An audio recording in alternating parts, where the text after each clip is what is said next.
So lawmakers calling out the Secret Service after a briefing from the acting director on the attempted assassination of former President Donald Trump. Watch. Well, looking forward to working with Congress to make sure that we never have a tragedy like July 13th again. We will have a report very, very soon that I think will absolutely shock the American people, or it should, about the lapses and lags in the protection that was afforded that day. I don't think the communication or the get ready beforehand was as good as it should have been.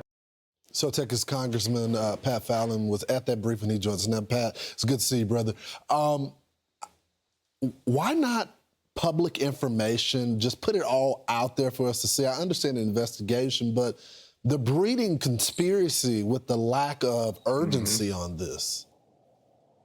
Well, Lawrence, that's just it. You want these agencies to be proactive in cooperating with the investigation and not drag their feet and be reactive, because this was one of the worst days that the Secret Service has ever had. And I told the acting director, that much yesterday, because I said, I grew up thinking that this was a premier protective agency in the world. Sure. And he argued that they were. And I said to him, Lawrence, I said to him, you weren't on July 13th.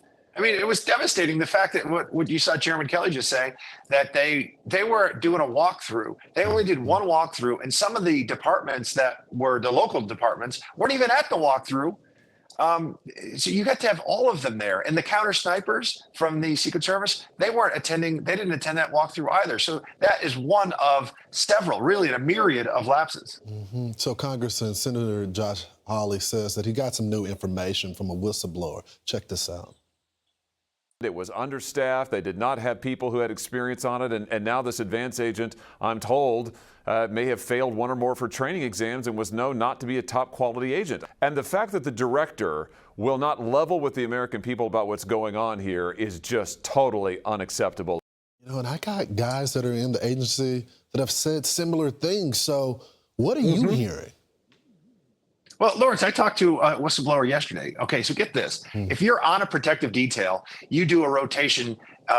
There's 4 times every 2 weeks. Right. And you do certain different things in the detail. But then on the fourth segment, in the last 2 weeks, you retrain. And you shoot and you do things like, how to protect the principal, et cetera. When you're in the field office, you only shoot 180 rounds a year to check the box. So you have some Secret Service agents in the field office in Pittsburgh that were there that day that may not have undergone any training other than target practice for over a decade.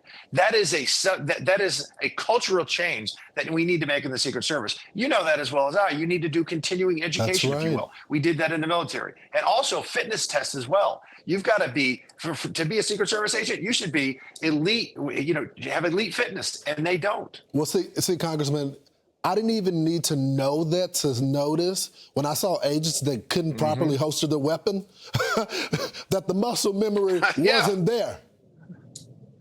No, but that's precisely, and that's why I was shocked when I heard that all they do is check a box. They have to do, it's on a quarterly basis. They shoot 60 rounds and then 30 rounds. And then there's 2 quarters of 60 rounds, 2 quarters of 30 rounds. That's wholly inadequate to be a Secret Service agent. Also, when I visited the site, I got to tell you, Lawrence, the first thing that struck me was the proximity of the AGR building. You can see that on the satellite, but it is right there. It's the first building that you need to mitigate and secure, and they didn't. But also, there is a chain link fence that on the other side of it wasn't secure. That was only about 110 yards from where the president spoke, and there were hundreds of people on the AGR property. That is, it's absolutely egregious, and I was furious when I saw that. Well, Congressman, I know you're going to get to the bottom of it. I got to say, it's still weird calling you Congressman, Pat.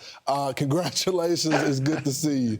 I'm Steve Doocy. I'm Brian Kilmeade. And I'm Ainsley Earhart. And click here to subscribe to the Fox News YouTube page to catch our hottest interviews and most compelling analysis.